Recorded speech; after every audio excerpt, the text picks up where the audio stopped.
All right, everybody, high school graduation rates across New York City remain steady, with a little over 85% of students earning a diploma. However, getting a high school diploma doesn't always mean you are ready for college. Joining us this morning to explain the impact this is having on young adults, especially in communities of color, is Khary Lazarre-White, the co-founder of the Brotherhood Sister Sol nonprofit based out of Harlem. So good morning to you, Khary. Thanks for being with us. Good morning. Thank you for having me.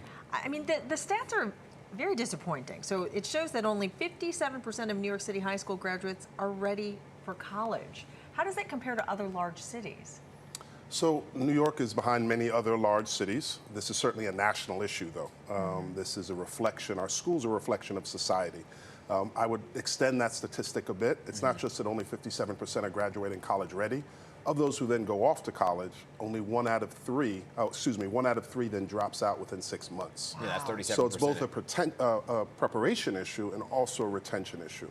And I think what's important is that we can talk about different changes to our school system, but we have to remember that schools are a reflection of society. If 1 out of 4 children doesn't have the basic necessities they need at home. Just recently, a poverty report was released in New York that over 50% of New Yorkers live in economic poverty or near the poverty line. If you have substandard housing, you will not do well in school. If you have insufficient food, you will not do well in school. If you don't have sufficient health care, you will not do well in school.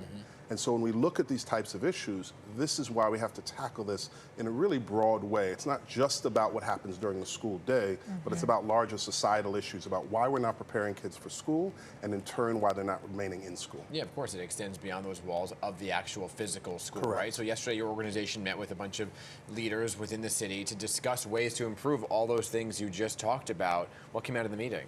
So we had a conversation with New York City Council Speaker Adams and then council members Abreu and Williams and Stevens and Joseph. They chair the Education and Youth Services and Human Rights Committees, so certainly the right group.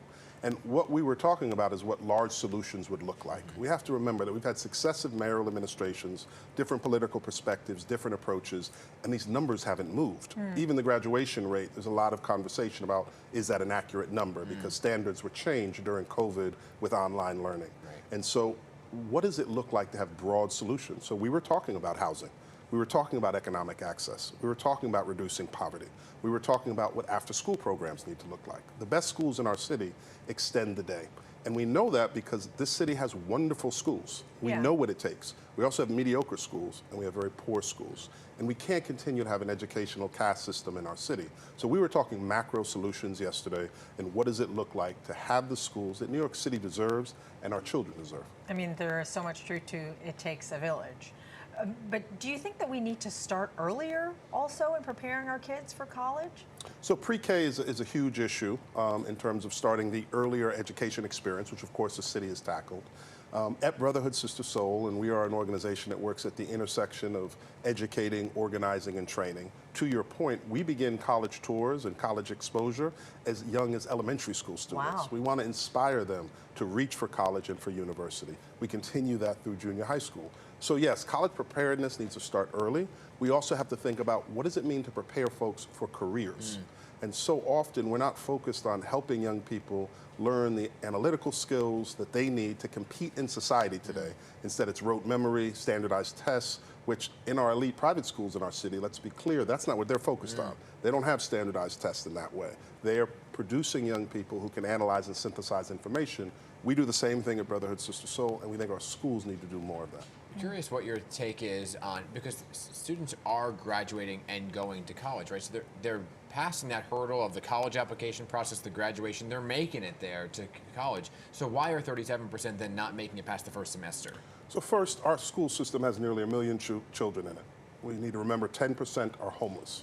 Face of homelessness often in our city are single men who are mentally ill that folks see on the city trains and in our city streets. But the majority of homeless people in our city are single moms and their children. So 57% are graduating from high school, but of a system of 1 million children, that means hundreds of thousands are not. That's one issue in terms of really going off to school.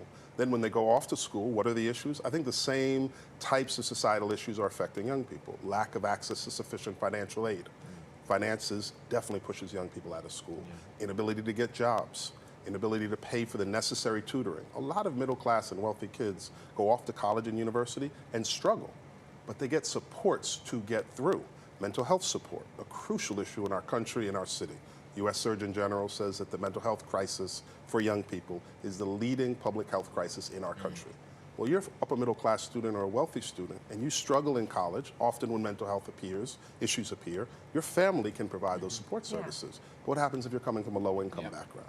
So you're dealing with the same type of issues, lack of preparation, yes, but it's also about the support system that's needed to provide young people with the web of support while in college to remain in college. And all too often we do not do that. Yeah, well, Khary, thank you for the work that you do in giving so many children hope for the future. Thank you very much. Appreciate you stepping by. Thank you.